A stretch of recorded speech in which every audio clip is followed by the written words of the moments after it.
မေကွန်းတက်လေရင်ပြန်ကိုမြည်သူတီထွင်ခဲ့တယ်လေ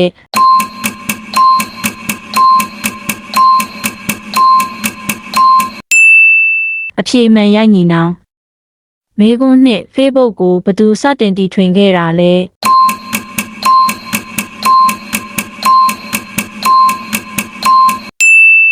အဖြေမှန်မဆူကာဘတ်မေကွန်း3မြည်တီကိုပထမဦးဆုံးမြည်သူတီထွင်ခဲ့တယ်လေ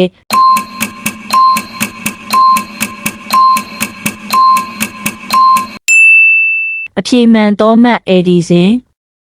မေကွန်းလေးအပဲကုမ္ပဏီကိုအဓိကတည်ထောင်သူကဘသူလဲ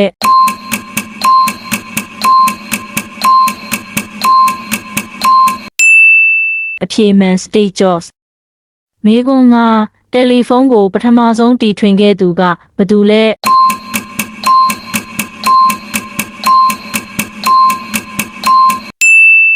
အဖြေမှန်အလက်ဆန်ဒါဂရေဟမ်ပဲ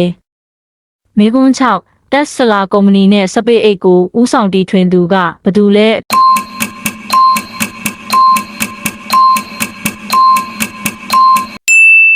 ဖြေမှန်ကဘာဖြစ်မလဲကိုမတ်မှာရေးသွားခဲ့နော်